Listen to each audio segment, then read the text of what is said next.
All right, so Sebastian Pilch in the house. So you are a reseller, entrepreneur, and I think to have that acumen of knowing sales, know how to turn a dollar into two, into five is really a good skill.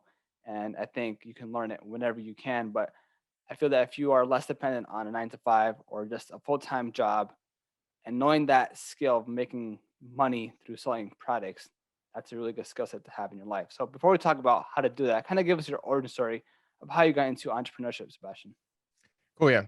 My name's Sebastian. I started reselling online maybe 3 or 4 years ago, but even before then, when I was like 12 or 13, I had my first online business selling paintball products like online. It was kind of a crazy story, but that quickly fizzled out. I left the whole entrepreneurship racket for over 12 years of my life and then got back into it when I was like 26 or 27.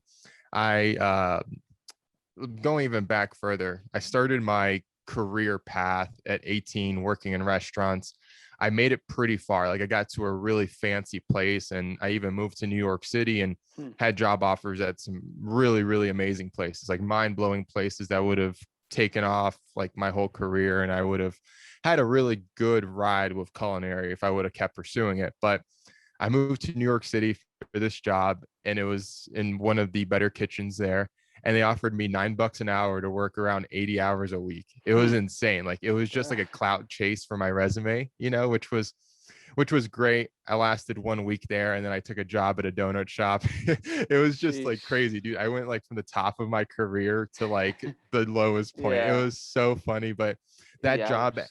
dude, that job ended up changing my life because I worked at this donut shop and I helped him. He was a newer business, so I was really in the trenches with him, and I became the operations manager there eventually, and I had to do barista work, so I had to be at the front desk where I've never talked to people like that, right? Like I was never in like a forward facing customer position, and this was my first opportunity, and I was dealing with rough and tumble New Yorkers. These weren't like the tourists. This place Yeah. that we were at was on 12th Ave in New York, and if anyone listening to that is familiar with that, you know that it's more of like an industrial kind of highway area. So I was dealing with real New Yorkers and real people from Jersey, not like these fake glamorous kind of like girls looking for mocha frappuccinos, right? Like Hmm. these were angry people, 6 in the morning, trying to get their coffee and their donut. So that changed my life, dude. Like as stupid as that sounds, like that one single job changed my life and it gave me the confidence to start talking to people. And it made me understand that being in like a customer service forward facing position wasn't that scary. So then Hmm. eventually that kind of fizzled out. I took this job at a suit shop in the middle of New York City where I had never even worn a suit before and had never sold anything in my life. But they gave me this opportunity and I fell in love with sales. I just absolutely loved selling. I loved transactions. I loved helping people get what they want. It wasn't Hmm. like a greed thing. It was just really, it was a lot of fun for me. So, long story short, I met this girl and I ended up moving to Utah. I took a job at the biggest food distributor in the country selling food, and that quickly made me miserable. Like I was so depressed, dude. Like this corporate job was so bad and it was so corporate and it was so unlike me. Like I'm a degenerate, dude. I'm tattooed head to toe. Like I'm a piece of crap, like I'm not like this clear cut white collar, like yes sir kind of person. Hmm. So that job killed my soul, but it also gave me a lot of freedom. And I started going to thrift stores because I was bored and slacking off at work. So instead of seeing my clients and my customers, I would literally just go thrifting 5 times a day. It was crazy. Like my boss didn't know, no one knew. And I grew this side hustle of just randomly going to thrift stores and randomly doing stuff like this to a 6-figure business within the first year.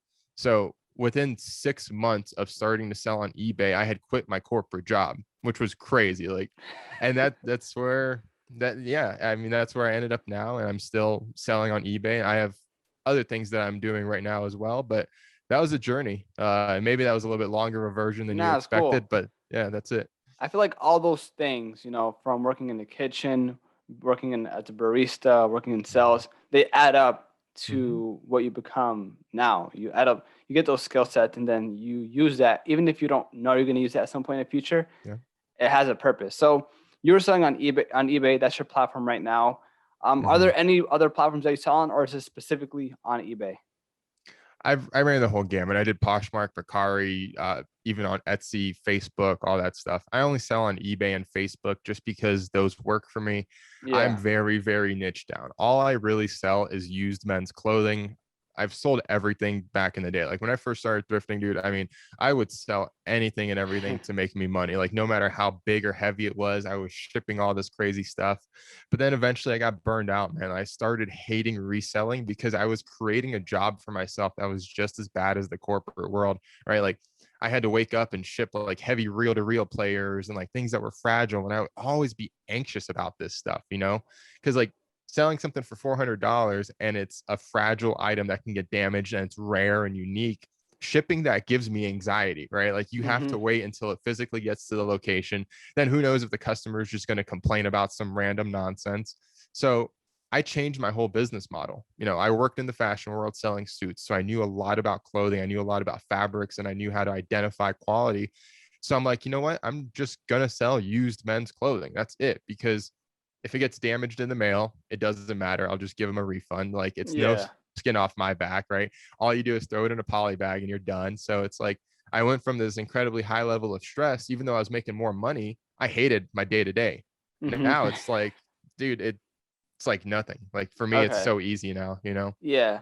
So you went from selling everything and anything to just selling used clothes after your first Yeah. year, making six figures. Yeah, about a year and a half into it, Okay. we really started switching into full-time clothing sales. It's just Okay. no, I'll sell random things here and there on Facebook locally, but I'm not Mm-hmm. shipping crazy things anymore. It's not worth it Yeah. to me. Now, anyone listening, they might be like, okay, Sebastian, how the heck did you just pick up thrifting and making six figures after 1 year? So did you kind of Mhm. have, say, a course, a mentor, or did you have like a bad experience the first couple months where you're just losing money? Because I think that having this skill of like finding products and reselling it and then making six figures Mhm. is, almost unheard of unless you go through some tough periods. But did you go through a tough period or did you just hit it off the mark?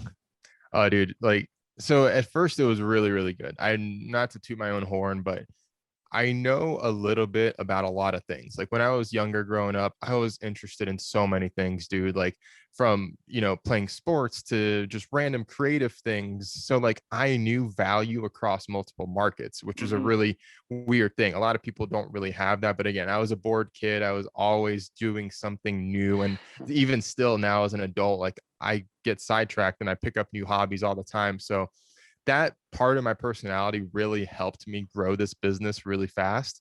In the beginning, I'm telling you, dude, when I would say I was like depressed and miserable, like I hated my job. So that motivated me so much to learn and to understand and how to just source better and to ship better and to do all these things better.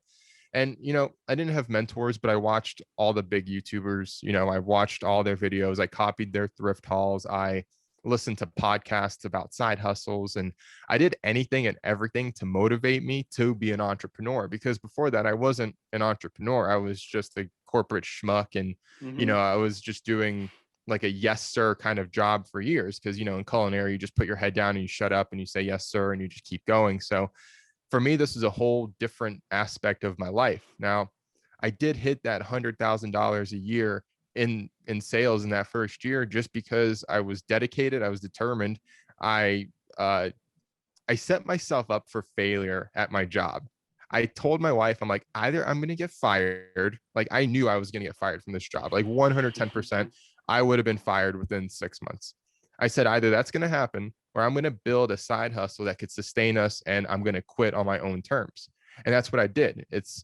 I wish I can give just like one big major tip, but it really just comes down to your personality and how much you want this. Like I wanted this freedom. I wanted to be able to do podcasts with you at 11 o'clock in the morning rather than, call in sick and tell my boss like something, right? Like this is what I Yeah. dreamed of. I always dreamed of being that guy in a coffee shop on his laptop making money, so it's knowing your why. That's the biggest thing behind it. Like, yeah, watch all the thrift haul videos, watch all that nonsense, learn what sells, and that stuff is all basic knowledge. But understanding your core desires and your core fears, that's bigger than anything, in my opinion. Yeah, I totally agree. And I think that with reselling products, you can create your own business, your own brand, but that might take months and years to develop. Hmm. But I think when you have, once you can sell products, go to a thrift store, Goodwill, whatever it is, Hmm. you can make money almost instantaneously because all you Yeah. got to do is find the product, and then list it on whatever platform you're going to use. I know you mentioned Facebook Marketplace, Mercari, Poshmark, eBay, Hmm. but you have to see what works for you. But you said that you had a lot of knowledge and many different categories, right? But let's Hmm. say for the average person, they don't have that knowledge in different aspects. Maybe they know a lot about sneakers, about clothes. So do you Hmm. recommend for any new seller to just focus on one thing or try to sell everything and anything in the first couple of weeks just to get the reps? Yeah. So my biggest tip there is start with what you already own. Walk around your house and just sell some crap you don't want. Like that's how it started for me. I downloaded Poshmark and I literally took stuff out of my closet. And within 30 minutes, literally of creating a first listing, I had sold something and I was Hmm. hooked then instantly. So I knew there was a market for clothing. And what I tell people is like reselling in and of itself is a gigantic market, right? Just because I sell used clothing doesn't mean I want you to sell clothing. Now, it's not that I'm worried that you're going to take my business. I'm worried that you're not going to like it and that you're going to quit. Like that's the last thing I want for new sellers. And especially since I teach people how to sell online, Hmm. I really want them to just follow their passions and take it by the horns and copy my technique, my methodology, and my processes, but don't necessarily copy what I sell because that's the fastest way to get burned out. You need to get a bunch of wins under your belt before you branch out. So, what I say is like, if you like sneakers, only sell sneakers for the first 6 months and then maybe start expanding into clothes, then maybe start expanding into like accessories and things like that. But start with what you know, like, and trust because it's going to be exciting. It's Hmm. not going to be a job. It's not going to be a chore. It's just going to be you doing what you already like to do. So, what I tell someone is when they've never been to a thrift store, they've never resold anything in their lives, go to one thrift store, spend 20 minutes in there, just find one item for yourself and get that kind of feeling, get that kind of rush, be like, oh, this is exciting. Like I can find some cool shit here, right? Hmm. Be like that and get them hooked. It's almost like a drug dealer giving you like a free sample, right? Like you want them to get that little piece of energy instilled into them and get that excitement. And like, dude, 3 years into this, I still get goosebumps every time I go to a thrift sale, like a thrift shop or a swap meet or something like that, Hmm. even to this day. And that's not just me saying that on camera. I really get goosebumps. I get excited. Like you never know what's around the next corner. But someone that's never been to a thrift store, they may have like this negative connotation of it. They think it's like, oh, just junk and crap and there's nothing of value there. But when they get a few small wins, then their whole world can change. You know, it's like you never know what can happen from that. So don't just dive so deep into it to where it's overwhelming and you're learning a bunch of new things. Start with what you know, start slow, and just understand that you can grow as much as you want from there, but you'll never get anywhere if you get burned out within the first month. Yeah, I think it would be really bad to have analysis process. I think you have to just 100%. start and then start with what you know at least. Yep. If you want to do sneakers, and then you could expand like you mentioned. So you said that you had strategies and tactics and tips. So I guess the first step is to work on something that you know. If you like Mhm. sneakers or retro clothing, do that. So let's break down where do you even source your clothes? Like what's the best strategy in terms of sourcing? Because you can live in a metropolitan area and there can be a bunch of thrift stores. But if you live in maybe in the middle of nowhere, it might be more difficult. So that Yeah. requires you to drive somewhere for a good amount of time and Yeah. source. Yeah, I've thrifted and resold in several states now, whether it was New York City, and here in Utah and Colorado and Florida.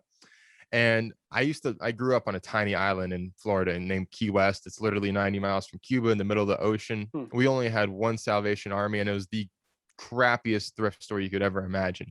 I could still source stuff there and Huh. resell it, even though it wasn't on this level that it is now. Um, Learning your market is so critical. Learning what stores suck and they never have anything or they're overpriced and all that stuff is so important. But if you don't have anything around you, you need to start getting creative. So maybe going on Facebook Marketplace, looking for people that are getting rid of clothing or whatever you're looking for. Going to garage sales, swap meets, all these places are great ways to source, but you just need to think outside the box because maybe you can't find like high-end fashion in the middle of Kansas like you would in New York City, but I guarantee you could find like farm equipment, industrial stuff, car parts, tools. There's things to resell no matter where you are. You could be in the middle of Afghanistan and resell goats for a living, like if you really wanted to, right? So Yeah. it's not making excuses. It's just adapting and taking, Yeah. again, the processes and the techniques. Like we said that I want you to start with something you're passionate about, but maybe at a certain point that passion runs out and that inventory is really hard to get. So you need to adapt. Unfortunately, that's a big thing of entrepreneurship is you need to adapt. Like you Hmm. cannot be that reseller that you were 20 years ago, because like if you still think Beanie Babies are worth any single penny, like you're crazy, right? Like things change, reselling changes, style changes, clothes change by the season. Like clothing is one of the hardest things to resell because it is so trendy. It is so seasonal, right? Like your Hmm. winter inventory doesn't sell in summer. So it's adapting and it's taking, the times, the punches, and just making it work, dude. Yeah. So say you do have something in mind in terms of what to sell. Now, I think a lot of people can be overwhelmed by the number of platforms to sell on: eBay, Hmm. Facebook Marketplace, Mercari, Poshmark. So do you think it's better to do your due diligence to see what is selling on those markets and then see if your passionate idea of the products can be sold on that platform? Or do you just want to pick one and just stick to it? So again, when I started, I was selling anywhere and everywhere pretty much. I was cross listing a lot of things. And though that works, I'm not saying that's bad. I think mastering one platform and just understanding that platform and making it your bread and butter, Hmm. and then maybe branching out to other ones like on the side kind of thing and treating those as like side hustles or backup plans. To me, that's the best way to go about it. eBay to me is the best platform. I don't really care what anyone says. Like they have everything covered. Poshmark is great if you're a woman selling clothes and you want to be social. That's fantastic. Men's clothes can sell on there, but it's not as good as eBay. Again, like for me, eBay is the GOAT because for my market, it really works. Like my market is active 30 to 55-year-old men. Those guys are on eBay. They're not on Poshmark, right? Like they're not really on Mercari, but it's just understanding that. It's understanding what you're selling Hmm. and understanding where to actually sell it, right? Because you can't sell electronics and you can't sell that kind of random stuff on Poshmark, but you can True. sell anything and everything on eBay. So that's the way I feel about it. It's you can cross list all you want. You could do all these things. I don't do them anymore. Like I said, I only sell on eBay, and that's been my full-time income for the past several years. And Hmm. it works for me. It's not going to work for everyone, but True. yeah. Yeah, that makes sense. Yeah, because there's so many new platforms coming out. I think I saw one on TikTok. I forgot the name of it, but you can resell clothes, but I think it's more for Gen Z, right? I don't think you're Yeah. gonna sell electronics on that platform. If you're gonna Right. sell sneakers, then StockX or Facebook Marketplace might be Right. for you. So it really just depends. But I do agree that just focusing on one platform is important. And I think Hmm. that goes same thing for a personal brand because you hear Hmm. people going viral on TikTok and there's Twitter, Facebook, Instagram. But I think overall you have to manage to use one platform, master it, and then Hmm. you can kind of branch out to other ones. And 100%. yeah. So do you think that in order to make a good amount of money, you can't just have this as say a side hustle? You have to go, full time into this to make six figures. Like, is it possible to work a couple hours in a day and make six figures throughout the year in sales? Well, I mean, by month 6 of my eBay journey, I still had like my corporate job. So I was still doing that and I was treating eBay like a side hustle, even though Okay. I was probably working 10 to 15 hours a week on eBay back then, Mm, maybe a little bit more, but I still had a steady income stream from my corporate job. So all the eBay yeah. money, I was just literally just funneling it into more inventory and just yeah, I mean, the side hustle doesn't have to take over your life if you don't want it. Like, there's probably plenty of people listening to this. They're like, hey, I like my job. I don't want to quit my job. I just want to make some extra money for my kids' tuition or something like that. And Yeah. that's totally fine if that's what you want. And that's not what I wanted. So I let my side hustle take over my life. Right Hmm. now, the way I look at it, like eBay is my side hustle now. It's not really what I focus my energy on. It's not what I'm passionate about so much, even though I teach people about reselling online, right? And we're talking about reselling. Selling on eBay is not my passion anymore. Those things have changed. And Yeah. now I work on eBay maybe 8 to 10 hours a week, if not less, because I've outsourced help. That's the Hmm. thing. I don't do shipping. I don't do storage anymore. Like I have a company that does that for me. And I have a virtual assistant that does my spreadsheets. So it's like I Sheesh. got eBay to a point to where I didn't want to do these things anymore. They weren't valuable to me. They weren't creating any wealth or making me happy, so you got to outsource help when you can do it. That's Yeah. my other biggest tip on It's that actually note. pretty cool because, when you think about eBay, at least when I think about eBay, it's more of like a manual process. You go to Hmm. these stores, you source your products, you ship them and whatnot. And when you think about people on Amazon, they can do fulfillment by Hmm. Amazon, where they just source their products and they send all their products in bulk and let Amazon do the rest. But when I think of eBay, it's a lot more manual process. But what you just said is Yep. like, you know what? You can find systems in place to make it more automated. But besides Yeah. that, besides that, let's talk about, okay, so we have your passion. We have, like, depending on where you're living, you can still find products and sell them on whatever marketplace you want, right? Hmm. Now, how can you tell if a product is going to be profitable? So, doing the whole eBay sold listings is great. Again, not to flex, but I don't really look things up anymore. I mean, if I find just random items that I've never seen, I may look them up, but understanding your market, and that's why it's important to follow just one market and get really good at one certain niche. So Hmm. when you're at the store, it's not like this methodical process, like going one by one by one. It's like, no, you're just scanning a store and you're just putting stuff in your cart and then maybe like looking it over later. Like for me, again, when it comes to men's clothing, I know fabrics, I know styles, I know brands. So it's almost like second nature for me. Hmm. I can literally walk into a store and just literally scan it, almost like you like read through a book and you just scan it. You don't Yeah. read every single word. That's how my mind works at a thrift store or a garage sale. I'm just looking for patterns. I'm looking for, like, say, like cargo pants, right? Like I know cargo pants sell well when they're like really thick and heavy duty ones. So when I'm looking in the pants category, I'm looking for literally cargo pockets. Like that, it sounds crazy and it sounds simplistic, but that's the way my mind works. And at this point, I've sold so much stuff online, like Yeah. way over 8,000 items. So I've just been there and I've done that. And Yeah. it's easy for me. And identifying value is hard if you don't have a niche, if you don't understand your Okay. market. You're going to be looking every single thing up and you're going to be spending 3 hours a day at a thrift store. Yeah. I So was gonna say you put in a lot of reps. You have a lot of experience. yeah. That why Mm, you have this intuitive sense, this spidey yeah. sense on what is going to sell. But like you Yeah. said in the very beginning, if you focus on one niche, you do have to Mhm. go through that process of, like, you know what? If you're selling on eBay, you go through the sold items and see, okay, Mhm. I have this product right now and I can sell it because what eBay is telling me. So you do have to Right. do that in the beginning, right?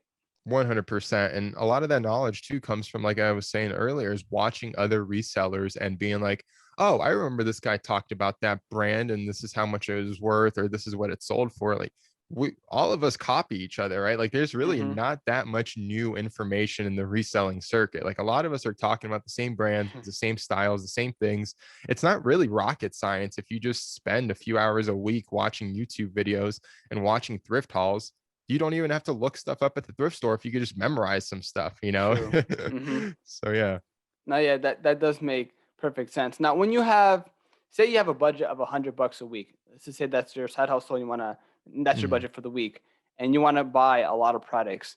Now, on average, for at least in your case, how long did it take for you to sell all those products? Because I think a lot of people might be annoyed or not have a fear, but they'll have a bunch of inventory in their house, in their apartment, Mhm. and they're just waiting for their products to be sold. So on average, how long Yeah. did it take you to sell your inventory?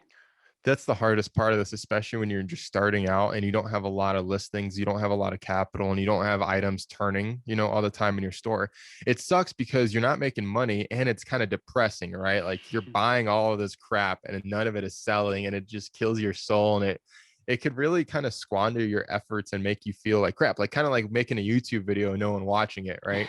Yeah. But my inventory tends to sell within either like a few days to about a month. That's about my Okay. turnover rate. And I know that's a huge range, right? But it just varies so much, dude. Like, I mean, I would probably say my average is 1 to 2 weeks as far as like turnover stuff. Yeah. Um, but yeah, it just depends. I mean, I've literally sold things within seconds. There was one time where I listed an ink cartridge, and as I was walking back, like, dude, like no shit, 15 seconds later, someone had bought it already before I even put it on my storage shelf. So Sheesh. you just never know. It just depends on the product and how you price it and all that stuff. Yeah. Damn. Okay. So wait, how long? Like, has there been any, like, off the top of your head, out of all the products you sold, like how many of them, like what percentage of it haven't been sold at all? Because it'll be Oh, hard for anyone to believe that you'll sell literally all your products. oh, dude, I literally just cleared out 300 to 400 items out of my Mm. storage area because they were sitting in my storage for over 8 months. Like there was, that's one thing I want to be very real and honest about. It's okay to lose money in this business. Like I heard this term. I'm not sure where I heard it, but some reseller said it, but it's a thrift degree, right? Like you need to pay to play. You need to waste money and make bad buys to understand to never buy those things again. I think the best way to learn anything is by screwing up and making these mistakes. And especially if they cost you money, that is the number one way to remember to never do something again, right? It, Yeah. so I am not perfect by any means. Like, dude, I buy crappy inventory all the time. I buy things even 3 years into this game that are damaged. Like, dude, I've come home with shirts and I thought they were perfect at the thrift store. And I would look at the armpit when I got home and there was literally like a hole this big. Oh. I'm like, what's wrong with me, dude? Like, how did I miss that? But that's because I get cocky. I get too confident in the store. I'm like, yeah, like I know what I'm doing. This looks great. I'm just going to take it. So Yeah.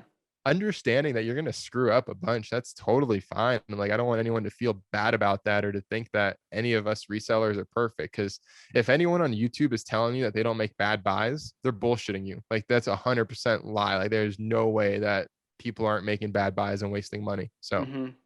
Yeah, because I was gonna say, even if you go on eBay, and anyone who's not familiar with eBay, I think a lot of platforms have this as well, where you go through the filter and you can see which items have been sold, and then mhm, and if you have that product, I don't think there's 100% guarantee that you're gonna make a profit or mhm, sell that product overall. But I think you do have to understand that every product you have won't be sold, and yeah, I think you do have to pay to play.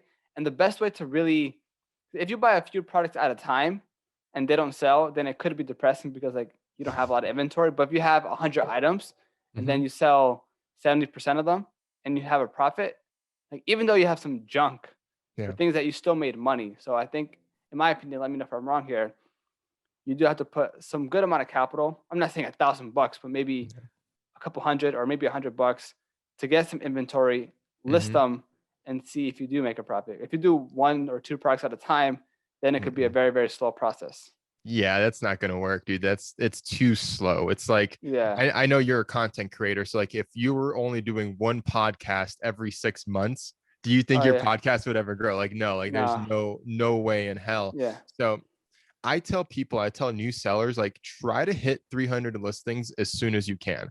Like that may sound like a crazy number if you have 0 listings, but once you get over 300, things really start to look real. Like your income stream could be very real. If you have 300 good listings and your turnover rate is good, that's several $1,000s a month easily, right? Like in Hmm. sales, you can easily be making over $3,000 to $4,000 a month just with 300 listings. So it's understanding that, and it's an understanding investing this money, right? Like you Hmm. cannot have 1 to 2 listings on eBay and ever expect to make any sort of income. So like I told you, I just cleared out a bunch of my inventory. My sales have dropped dramatically because I don't have that many listings anymore. I went from having 700 listings to skirting around 200 as I'm building it back up right now, which sucks. um but yeah, I'm not saying you need to go blow $10,000 in one load and just like buy 20 pallets of crap, but budget it. Like, I don't know, budget $250 a week or something, whatever you can afford. I mean, I was spending $500 to $1,000 a week easily on thrifting when I first started, I mean, but again, I was going hard at it. I had the Yeah. resources because my corporate job paid me okay, right? And I was making good money from eBay. And this was when eBay didn't have managed payments. So I was getting paid the same day through PayPal. So it's like I had a ton of money to go spend on more inventory. And that's what I did. I kept rolling it and snowballing it and buying more and more and more. And like I Hmm. never stopped buying. And that's how I hit 6 figures in my first year, is because I just never slowed down. Like it was Yeah. crazy. So is it fair to say, in a nutshell, don't tip, don't dip your toe in it? I think you have to Mhm. go in, all in by getting 300 products on your listings and start selling it. If you do it one at a time, then it's way too slow and you can just quit Yep. right away. Yeah, I think the only way you should dip your toe in is by how we were saying earlier is like start slow and sell stuff around your house. That's Okay, the yeah, first true. step I recommend to everyone. Just sell stuff you don't wear, you don't use. Like if you haven't touched your Xbox in years, go sell that. Like those are easy wins and they're not going to cost you anything. You know, like again, you're not going to have a huge volume of sales, but at least they'll get you familiar with the process. It'll show you if you actually even enjoy it, because you may hate selling stuff online. Like there's people that just their brains don't work with this kind of stuff. Like it's too much for them. It's too stressful. Like Yeah, true. so you need to understand before you go invest $1,000 a week whether you even want to do this. Like maybe you hate shipping and you just can't figure it out for some reason. So taking those baby steps is great. But once you understand, like, hey, like reselling is for me, this is comfortable, I enjoy this, man, go full steam. Like even if you waste all of that money in the first, several months, if you burn through and you make bad buys, that's perfect. That's great. Like make those bad buys, make those lessons learned and ingrain that into your head, because at month 6 you're going to be like, damn, like I know my shit. Like I wasted a lot of money and I spent that money on this tuition and I learned and I'm good now, right? Mm-hmm. Yeah, that's crazy. Yeah. Now, I feel that some entrepreneurs, some resellers, they have a few tips. I heard one tip where, if you donate some clothes, and I think Mm-hmm. people might have a Goodwill in their town, if you donate some clothes or whatever items you want to donate, they can Yeah. give you a 10%, 15% discount. And that's like a Mm-hmm. massive tip because, Yeah. you save tons of money in terms of in terms of sourcing, right? Mm-hmm. Now, do you have other tips like that that maybe not many people know, especially if you're trying to get into the game? Yeah, totally. I mean, those tips are great. Savers gives you a 20% discount if you sign up for their email list and you do points there, which is fantastic. Like I just saved like $20 on something the other day. Um, every thrift store is different. They all have different coupons. Knowing your sale days, knowing when every store has different color tag sales, knowing the competition and what they buy, and knowing what times to go to your stores when they like release products and things like that, because most stores do work on some sort of like time schedule and where they're Yeah. putting out new products and things like that.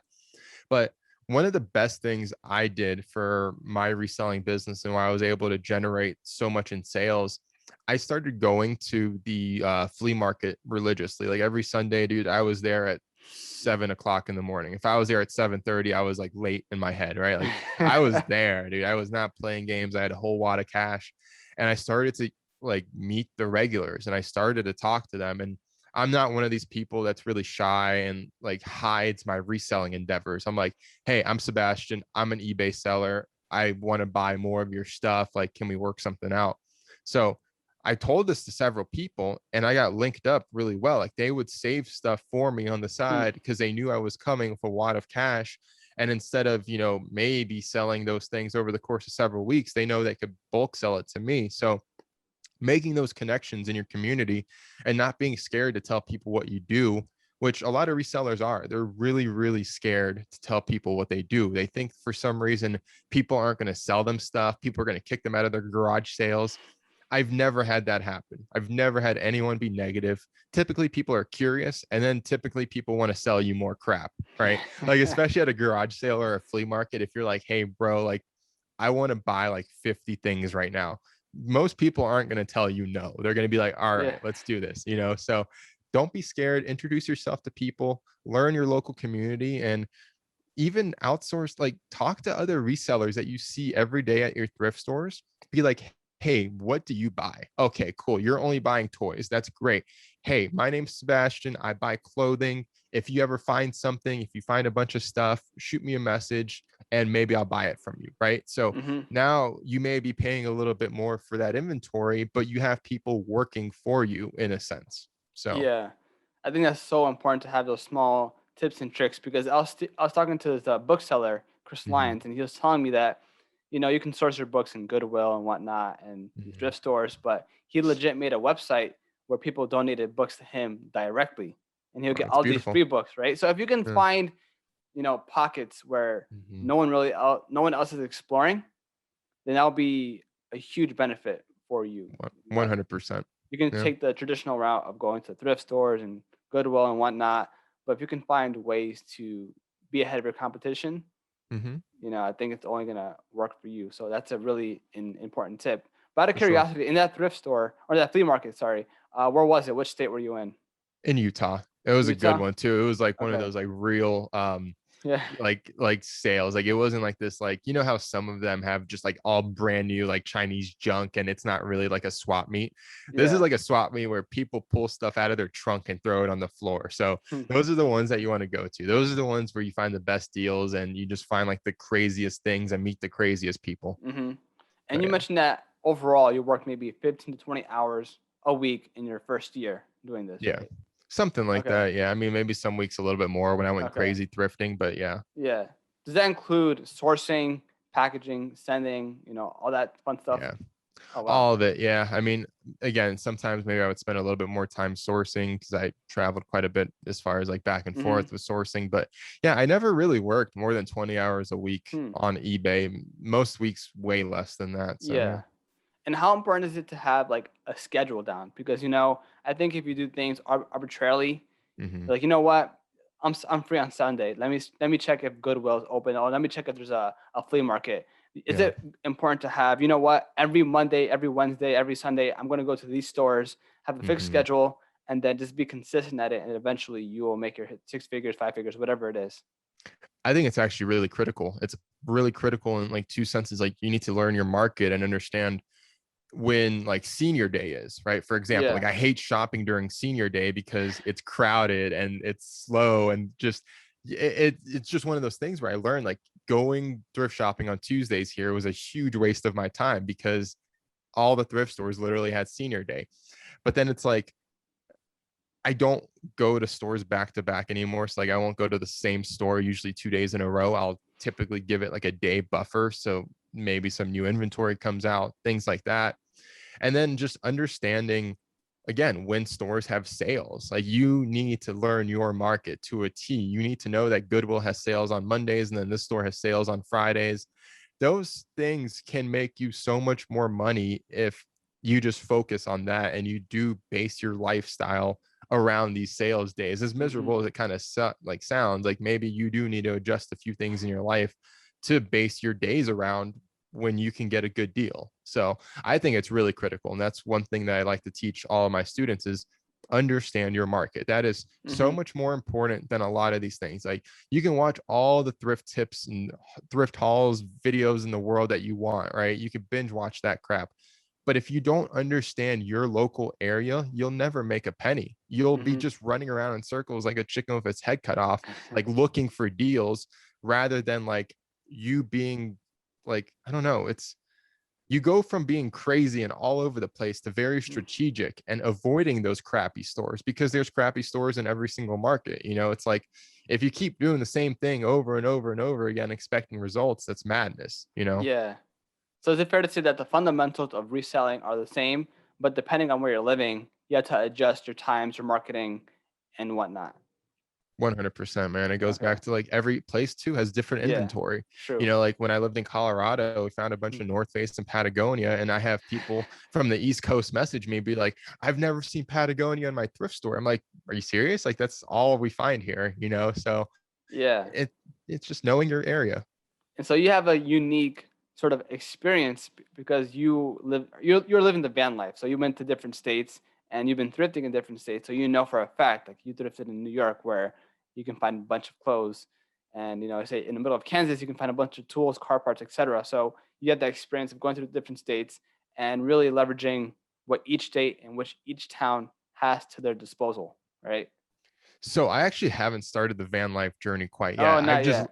I've lived in these states. I kind of bounced around a few places in my life, but yeah, what you said is I learned the local area, and every time I travel, I go to thrift stores, right? Like I Hmm. am that weirdo that if I go on a family vacation with my wife, I'm like, hey, like we have to stop at this thrift store. I just have to check it out. Even though I already mentioned in this video that I said I'm not passionate about eBay, I'm really passionate about the treasure hunt. Like I Hmm. really, really love that aspect of it because it just makes me happy. Like I love finding good deals on things. Like Yeah. I don't know why. I love it. And especially like just shopping for myself, like this is a 70-80 dollar shirt and I paid like $4 for it. So that kind of stuff makes me really happy. Yeah. Um, Now, but yeah. now, how important is it to reinvest your profits into sourcing more clothes because, like you said, you want to get 300 items Mhm. listed, but as you start to make money, I'm pretty sure you want to put a percentage of that in your pocket, maybe. But Mhm. I think the majority of it should go into sourcing more clothes to expand your operation, right? Yeah, the majority of it should go into sourcing more. As much stuff as you could buy in the first year is going to set you up for success. Hmm. After year two, I really highly suggest outsourcing help. So whether you hire someone locally in your area to take pictures or do whatever you can do to outsource and to get yourself away from mundane tasks. Like for me, like I was saying, I hired a freelancer on Fiverr. He started doing listings and spreadsheets for me. So I would just make the titles and like add some things, and he would physically go and do all the listings for me. Now that changed my life, right? And then now in this year, we outsourced all of our stuff to eBliss Reseller Solutions, who's a logistic company. So we have an Amazon FBA type solution now for like eBay and Poshmark Oh sellers, wow. which is amazing. So again, like I create my listings, I put my stuff in a box, I ship it to them, and they ship stuff out for me. Now, in complete transparency, I do have a deal with them and a sponsorship. So just to make that completely clear, but Hmm. we're using them as a service because this is something that I dreamt about for years. Like if Yeah. this existed in year one, I would have started using them in year one. That's how much I hate shipping. I hate having to do something repetitive every single day. So it's learning when you can budget your money to outsource, right? So like YouTube just started making me money. I just got monetized on YouTube like a month and a Dope. half ago. So the first thing I did is again go on Fiverr and hire someone to do my thumbnails now because Mhm. I'm not that great at it. I'm not a graphic designer, and it's not worth my effort when I could pay someone $3 a thumbnail to just do those for me, right? So that's the biggest thing, man. It's like, yeah, buy a bunch of inventory, but buy your time back at the same time, because the last thing I want anyone to do is create a job for themselves, right? True. Yeah. So And that's probably why people hate their jobs because a lot of mhm. stuff can be repetitive. And I'm Yeah, pretty sure you can't outsource that while you're in the job. But if you're an exactly. entrepreneur and you have your own operation, then you certainly can. Yep, it's the Now, beauty of it, man. yeah. Now, Sebastian, you also have, your own resources, your own podcast to Mhm. help other resellers get into the game as well, right? Yeah, so that's the biggest thing. In 2020, my wife and I, we looked at each other, we're like, this reselling thing has been great, but it's not our end goal. It's not what we want to do for the rest of our lives. Like I don't want to be an eBay seller for the next 20 or 30 years and just keep doing the same thing. So I started taking YouTube really seriously, and I created this channel called Resell Junkie, and I just started taking social media really serious and just trying to help Hmm. people. Eventually, I created a course to help people as well because I got burned by another reseller. They had like this really expensive $250 course, and it was just garbage. Like it was just pure trash. And these are big names in the community. Like everyone would know. I'm not going to badmouth them, but it was just awful. So I made it a point to just create a really cheap course to help people get started, and it kind of all spiraled from there. I started taking YouTube even more serious Hmm. from there just to generate traffic, and then I created a blog and all of these things. And we recently launched a podcast. It's called The Hustler Mindset, where we just talk about things you can't Google about business and like the methodologies and like higher level stuff, right? Hmm. So we're not so much talking about direct like reselling tactics or eBay or Poshmark. We really want to get into like the deeper persona of entrepreneurship and what it means Hmm. to be an entrepreneur. And this is what my passion is. Like I told you, eBay was not my passion. This right now, what I just talked about, is what makes me truly happy, is creating content, making passive income, teaching normal people how to make money online, because everyone has a skill or a service or a unique twist in their life that they can offer to other people. And I Hmm. truly believe in that. Like reselling changed my life, but you don't need to be a reseller to make money online. That's what I want to get across to people. Yeah, and I do think that it is a good starting point. But like you Mm-hmm. said, your passions can change, and it's really cool that you're providing this resource because I do believe that if you have a really good skill after X amount of months, X amount of years, Mm-hmm. then you can be a person of value through Right. sharing those experiences and those tactics and whatnot. And that's what you're doing Totally. right here. So I really Yeah. do appreciate that. Yeah, for sure, man. It's like one of those things where I'm not a millionaire. I don't have a lot of money. Like I'm poor as hell right now. Like we're struggling because we're going through a crazy time in our lives. But I have sold over $300,000 worth of used stuff on eBay. So I can talk Hmm. about that. I can Yeah. turn that into a course. Like I know what I'm talking about. And that's something that a lot of people think like, oh, you need to be a professor, you need to have like a master's in something to teach people. Like, no, you just need to know a little bit more than everyone else and teach them, right? Like, it's not Hmm. that hard. It's not that hard to start a podcast. It's not that hard to start a YouTube channel. You just need to do it. And that's the problem, Yeah. is most people just don't do it. They don't follow their passions. And that breaks my heart, man. Like, it really, truly Yeah. breaks my heart. Yeah. And I think, social media doesn't help. And I always say this too, but I'm gonna say it again, that people are very, very impatient looking for the fast Mhm. bucks. And that goes across any industry, because not only with reselling, because I know it takes reps to really get to that point of making, even 5 figures, 6 figures, Mhm. but you hear people trying to get rich overnight. And that could happen, but I do think Mhm. that whatever business you're getting into, including reselling, it does take time and patience and getting those reps to get that intuitive sense to really scale your operation. But Yeah. anyways, Sebastian, if people want to hit you up, learn more about you, where can they check you out? Yeah. So on YouTube, Resell Junkie, be the one of the first ones to pop up. Instagram, Resell Junkie _. And then resellJunkie.com if you want to check out more about my family and the course and everything like that. And if you want to follow my personal life and the whole van life journey, Sebi and Shy on Instagram. That's where we post all the marriage and familial stuff and van life travel stuff eventually. So Mm-hmm. check us out there. Dope. And what about your podcast? Where can I find that? Yeah, so that's everywhere you can listen to podcasts. So iTunes, Spotify, all that good stuff. It's the Hustler Mindset Podcast. Me and my buddy Dave do a weekly show every single Monday. And that's my spiel. Dope. So I'll include that on the show notes. Anyone can click on that, hear you out, add you on Instagram, DM you, watch your YouTube videos. And yes, Sebastian, it's a massive pleasure having you on. And I do hope that anyone listening does get started and try it out. If they hate their job, if they want to make more money, it's definitely a possibility. So thank you, Sebastian. Love it, man. Hey, thanks so much for having me, and you have a great day. You too. Awesome. Cool.